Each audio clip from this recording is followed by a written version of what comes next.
Hello and welcome back to the Second Chance to Live channel here on YouTube. In today's article, I'm going to be sharing an article that I wrote in July of 2015. Last night, while examining the amount of people that have been reading this article, I researched and found that I had not yet made a video presentation of the article. So today, I'm creating this video presentation of the article to share the information within the article with people that learn through watching and listening. To read the article, I'll put my glasses on and bring up the article. I want to thank you for your time. You're an important part of my process, and I always enjoy our times together. Thank you. Limbic system, fight or flight response, and brain injury recovery.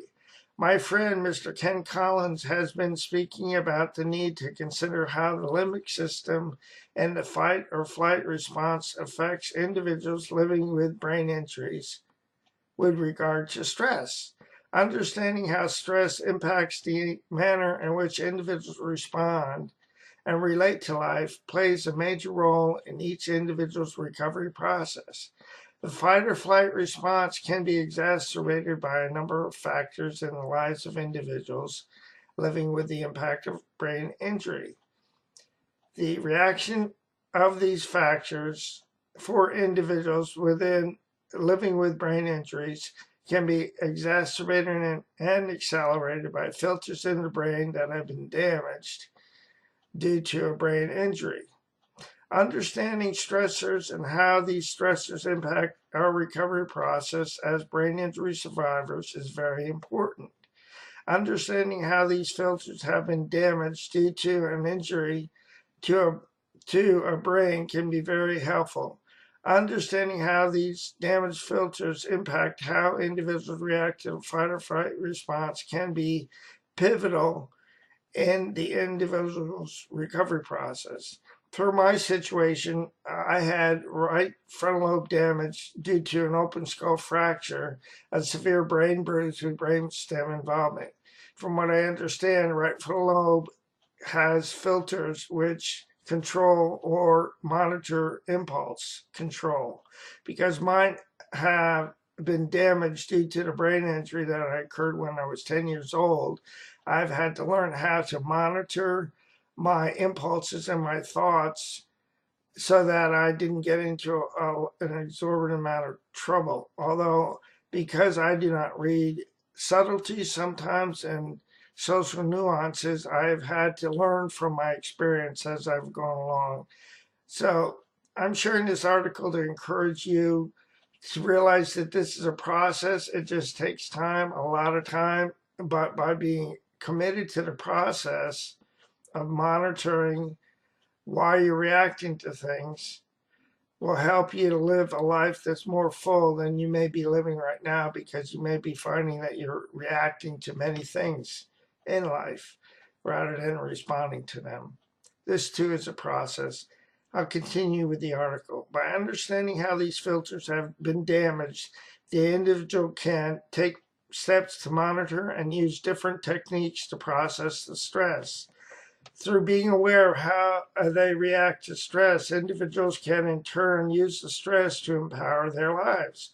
Instead of being a reactor to the stressor through the fight or flight response, the individual can take steps to be empowered by each stressful situation or event that occurs in their lives.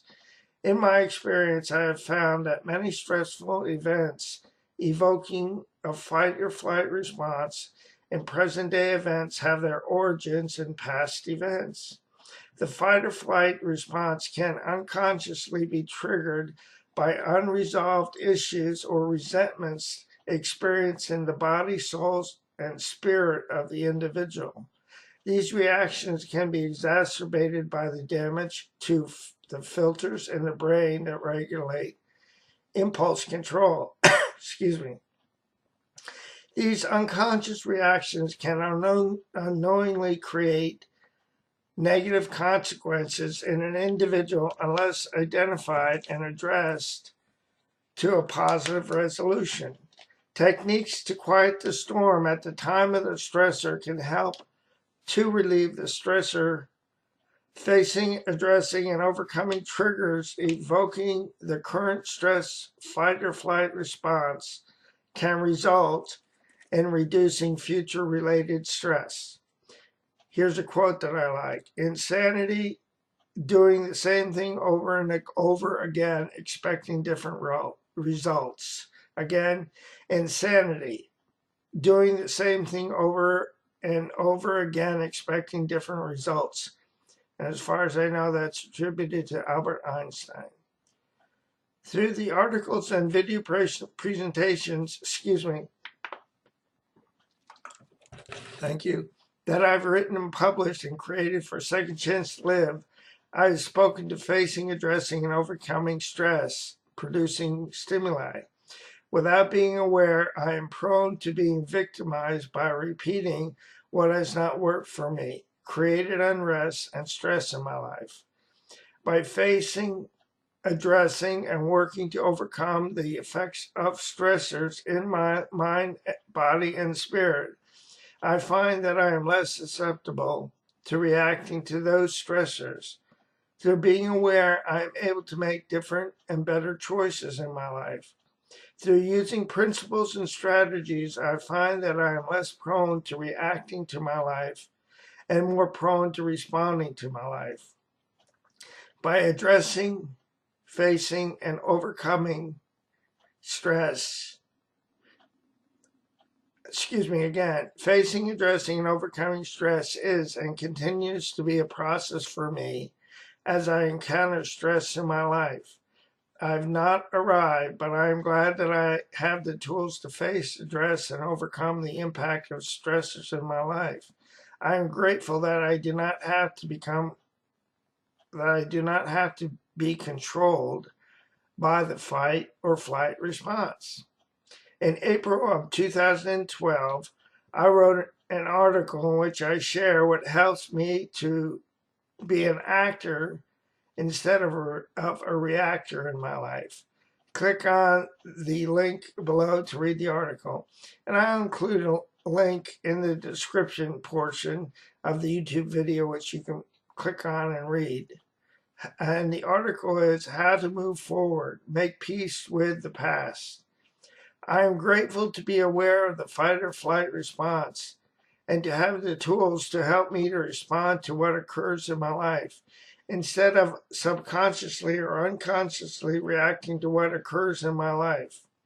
I am grateful that I have tools to make peace with my past in my present so that the stresses related to my past do not continue to control how I respond in my present as I live my life.